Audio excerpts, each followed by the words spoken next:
Good morning, Internet. Yashoda here with West Coast Yoga. Today we're reading from SRIMAD Bhagavatam, 1st Canto, chapter number 1, verse 14, which reads as follows. Apana sangsriting gorang yanama vivasogrinan tatasadyo vimucheta yadbibeti svayang bhayam. Translation. Living beings who are entangled in the complicated meshes of birth and death can be freed immediately by even unconsciously chanting the holy name of Krishna, which is feared by fear personified. I'll read a few sentences of Prabhupada's purport for good measure. Srila Prabhupada's purport. Vasudeva, or Lord Krishna, the absolute personality of Godhead, is the supreme controller of everything. There is no one in creation who is not afraid of the rage of the Almighty. Great asuras like Ravana, Hiranyakashipu, Kamsa, and others, who were very powerful living entities, were all killed by the personality of Godhead, and the Almighty Vasudeva has empowered his name with the powers of his personal self. What Prabhupada is touching on in this verse is that the holy name of God is uniquely endowed. In the material world, we don't have the direct experience of God's presence. We have to realize God through his energies. You have the material energy, you have the spiritual energy, and because the spiritual energy is very subtle, it takes a certain degree of faith. However, we're very fortunate because the Lord has imbued his holy name with so many potencies. Even in the absence of faith, the holy name will act. It's been explained that in the Vedas, there are many rituals, many verses, very many mantras for purification, starting with the pranava omkar, which is the bij mantra, the seed mantra for all of existence. The holy name, the Maha Mantra of Hare Krishna, is unique, however, because of all the mantras, the holy name Hare Krishna does not require the formalities of ordinary practice. Ordinarily, there are many prerequisites to engage in rituals and worship. For example, in the yoga system, you have yama niyama, restrictions. If you want to go and sit down in a lonely place for meditation, first you have to perform celibacy. You have to practice breathing in certain restraints. You have to sit up properly. You have to fast, etc., etc.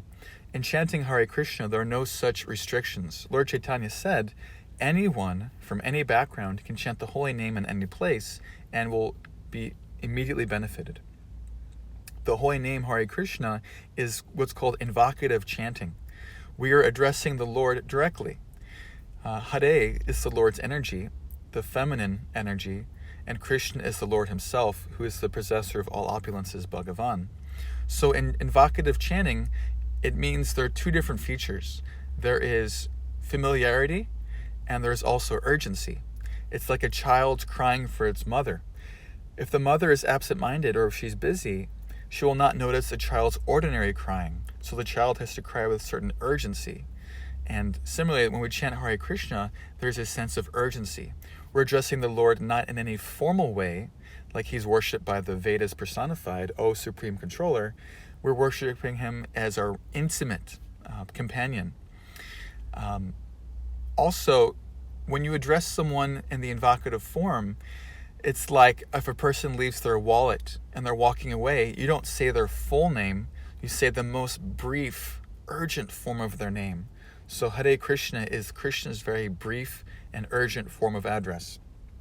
As we're going to explore in the subsequent verses, the holy name of the Lord is the Yuga Dharma. It's the form of religion specifically meant for the current people in this age. We are neither equipped nor do we have the inclination to perform the other systems of sacrifice that were worshipped in previous ages. In the Golden Age, people would sit down for thousands of years at a time in meditation. In the next age, the Treta Yuga, elaborate forms of ritual and sacrifice were recommended. In the Dwapar Yuga, the Lord was worshipped as the king of creation with all kinds of elaborate worship.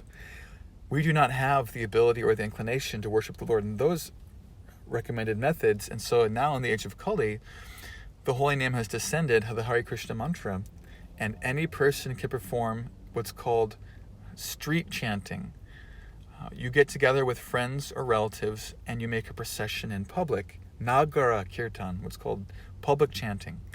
And through this group effort, the entire group benefits and the universe becomes purified.